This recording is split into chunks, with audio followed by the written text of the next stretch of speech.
Amigos, ¿qué tal están? Espero que muy bien. En esta ocasión, dentro de mi serie de Croft 2023, les traigo el rey de los terriers, el Airedale Terrier. Una raza, por supuesto, inglesa por excelencia que representa el carácter indómito, el carácter inquieto, el carácter con cierto puntito de dominancia que deben de tener los terriers. El Airedale Terrier solo se presenta en este color, que es el Black and Tan, y vemos aquí este ejemplar que también avienta al frente un poquito también desbordado de energía. Vamos a verlo una vez más, de ida y vuelta. El Airedale Terrier se supone, se conoce como uno de los terriers con mejor olfato. Es básicamente el Airedale de trabajo, el Airedale que el único de ellos que sirve para la guardia y protección, y se caracteriza porque debe de tener una textura muy importante. Un pelo alambrado es básico para la presentación de un perro de esta raza. La verdad es que se puede tener un perro excelente, pero si no está en condiciones, si la capa no fue preparada, no fue jalada, no fue rotada de la manera indicada, es muy complicado ganar. Y bueno, este perro que vemos aquí se está jalando mucho de lado, realmente no está teniendo un buen día. Pero no, sin embargo, deja la espalda bien, le entra bonito el cuello. Y no se aprecia mucho en el video, tal vez al final lo veremos un poquito más de cerca. Pero yo que estuve ahí, sí pude apreciar que tienen unas orejas preciosas. Las orejas del Airedale son muy particulares, son dobladas y van hacia adelante. No deben ser demasiado grandes.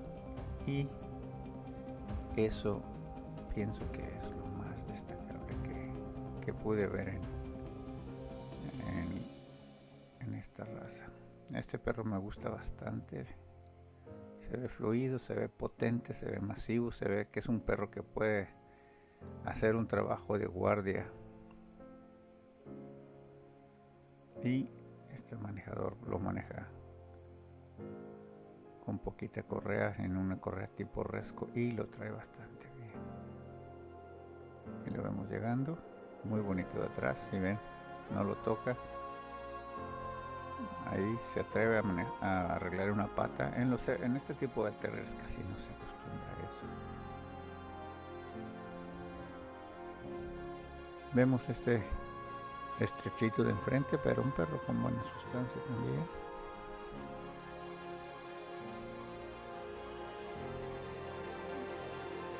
El frente se nota que tiene algo, que hay perros con frentes mejores que él. Pero bueno, como jueces no debemos de juzgar solo una parte del perro, hay que juzgar al perro íntegramente, es decir, debe de hacerse una ecuación entre las cualidades, entre sus faltas, y llegar a una conclusión y evaluarlo sin olvidar ninguna de sus partes anatómicas y sin apasionarnos con una que nos gustó demasiado. Tenemos otro perro un poquito más compacto de talla, pero como ven, en todos son cabezas grandes, cabezas relativamente masivas. Quiero decir masivas, aunque están en armonía con el cuerpo, pero no son cabezas finas definitivamente. El arreglo de sus barbas y sus cejas también es muy característico y contribuye de manera directa a su expresión. Este está un poquito más flojo de espalda, pensaría yo que tiene menos chance, y la manera en que lo arregla ahí, levantándolo por detrás, también es muy propia de los terriers. No lo está haciendo bien, no lo está haciendo mal este muchacho, lo está haciendo bastante bien. Y este perro de la muchacha del vestido de cuadros, tuve la ocasión de acercarme a él cuando acabó el juzgamiento. Me contó que venía de Italia y tenía una textura extraordinaria. Casi puedo decir que es el que mejor condición tenía. Muy bonito. Y como les decía, pues eso cuenta bastante.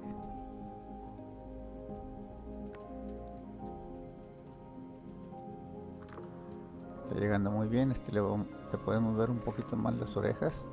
Y como ven, el negro de las sillas varía un poquito, por una pulgadita o dos se va más adelante o atrás. Hay algunos que les suben más con el cuello, hay unos que son más negros que otros, como ese del muchacho del saco café del moño. Ese es un poquito más claro el negro,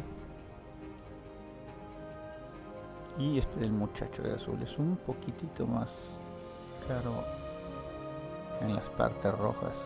Pero miren qué bonito es ese perro.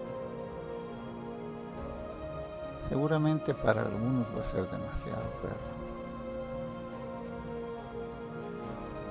De la muchacha de rojo nada que ver, y este es el que definitivamente mi favorito. Pero bueno, vamos a ver qué el señor juez opina, qué es lo que decide.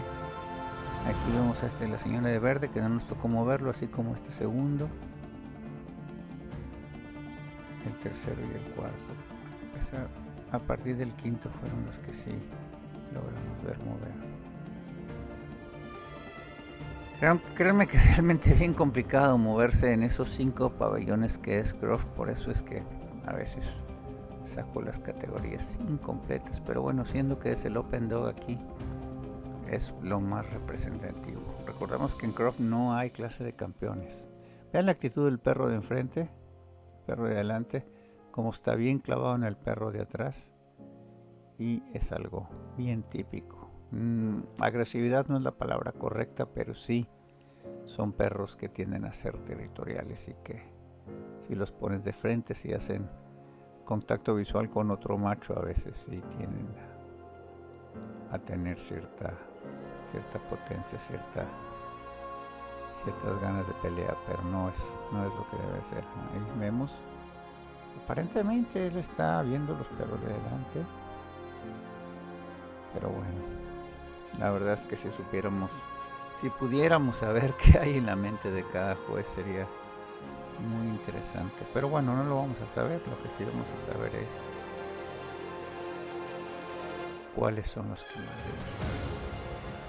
Y bueno, si tuviéramos acceso a leer la súmula de los dos perros que pone a ganar, porque aquí en Croft se hace crítica de los dos perros, y el de la muchacha, el estrechito que decía yo, el saco turquesa gana, y el de la muchacha del vestido de cuadros en segundo lugar. Parece ser que el tercero es el primero en la línea, la señora de verde. Y ahora vamos a ver si podemos echar un vistazo a la tercera. Aquí vemos al perro bien estrechito de frente, ahí como que lo acomoda. No está precisamente en la dirección, no le vamos a poder ver las orejas. No se ve un perro muy alerta, Y si ahorita se acerca la toma al segundo, al tercero, son perritos más alertos. Amigos, pues un placer como siempre, y me despido diciéndoles como siempre, lo mejor está por venir. Sean felices, que al final de cuentas es lo único que importa. Pláticas caninas.